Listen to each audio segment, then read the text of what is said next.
This is about the fourth time this year that voluntary assisted returnees from Libya are making their way back home. On board this aircraft are 154 Nigerians, and of this lot, for the first time, females outnumber the males. We had a total of 154 migrants coming.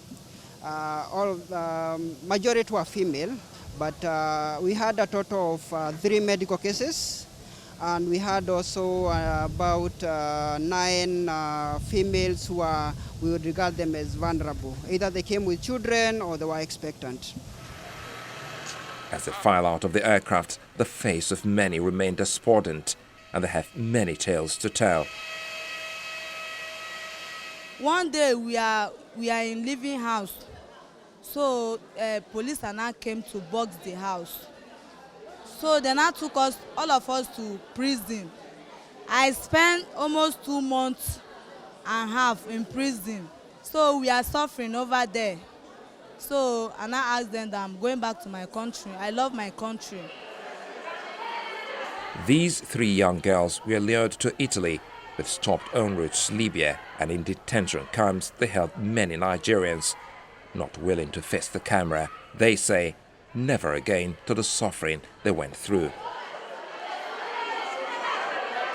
While the issue of illegal migration is pertinent, a top official of NEME tells us how much repatriation costs and what campaigns are on to dissuade others. But on these particular issues, we encourage states and the National Orientation Agency to do more of this job, because their mandate fits into this properly, to educate the Nigerian citizens, particularly these young girls, on the danger of crossing the desert with the hope of reaching Europe, and eventually they will not reach Europe, they get stranded, some of them die and come back.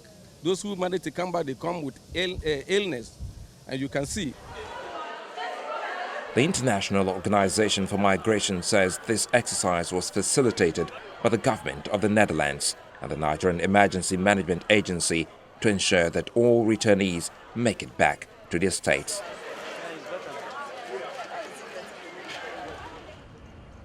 The Federal Airports Authority of Nigeria says it has restored the connection between the Murtala Mohammed International Airport and its power support systems. This, the agency believes, will put an end to the intermittent power disruptions at the airport. The agency had earlier attributed the incessant power outages at the terminal to the construction work going on at the new international terminal of the airport. It's just to reinforce to the Nigerian public that in case of any failure at the airport, we are ready. We have the backup systems and have capacity to deliver at any time. The whole idea is that in the future, with time to come, that will be a thing of the past. This basically only reinforce that, support our efforts in ensuring that we have 24 hours supply at the airport. Aviation union members in their numbers on the roads of the airport in protest against the federal government's planned concession of 4 airports.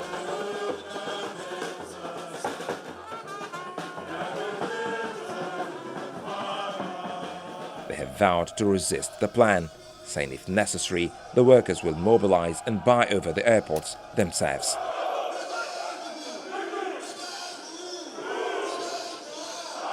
The union say the federal government is not putting the interests of the workers into consideration and threatened that the workers would resist the plan to concession the airports.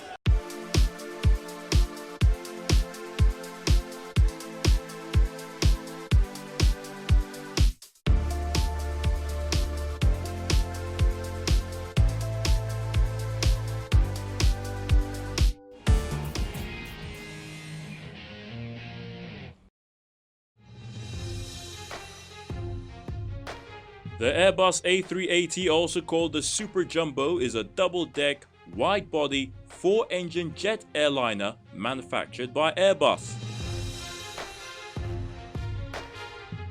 It's the world's largest passenger airliner, and the airports at which it operates have upgraded facilities to accommodate it. The Super Jumbo made its first flight on April 27, 2005, and entered commercial service in October 2007 with Singapore Airlines. And as at the end of 2008, 890,000 passengers had flown on 2,200 flights, totaling 21,000 hours. What makes the aircraft unique include its upper deck extends along the entire length of the fuselage, with a width equivalent to a wide-body aircraft. This gives the A380-800's cabin 478 square meters of usable floor space, 40% more than the next largest airliner, the Boeing 747-8. The aircraft provides seating for 525 people in a typical 3-class configuration or up to 853 people in an all-economy class configuration. The A380-800 has a design range of 15,000 kilometers, sufficient to fly non-stop from Dallas to Sydney, and a cruising speed of about 900 kilometers per hour at cruising altitude.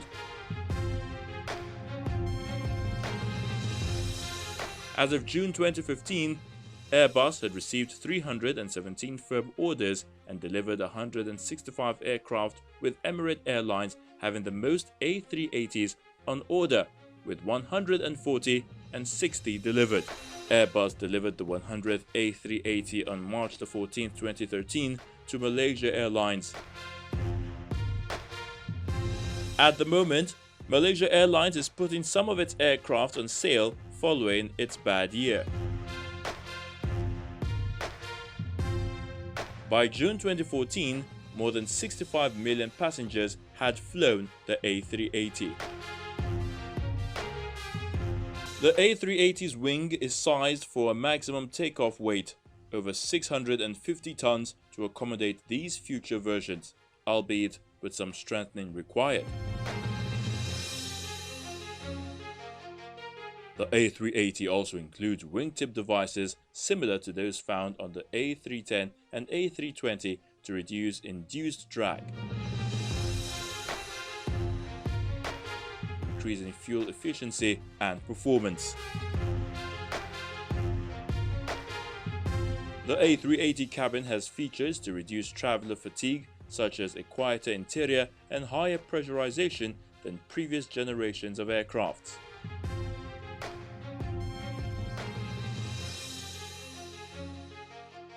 It has 50% less cabin noise, 50% more cabin area and volume, larger windows, bigger overhead bins, and extra headroom versus the 747-400.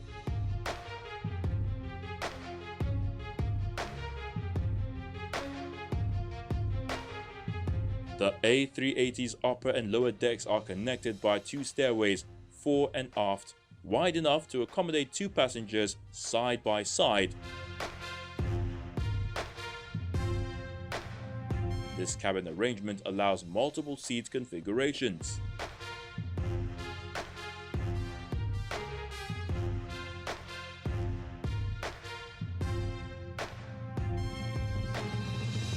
The maximum certified carrying capacity is 853 passengers in an all-economy class layout. The Hamburg Aircraft Interiors Expo in April 2015 saw the presentation of an 11-seat row economy cabin for the A380. Airbus is reacting to a changing economy. The recession, which began in 2008, saw a drop in market percentage of first-class and business seats to 6%, and an increase in budget economy travelers.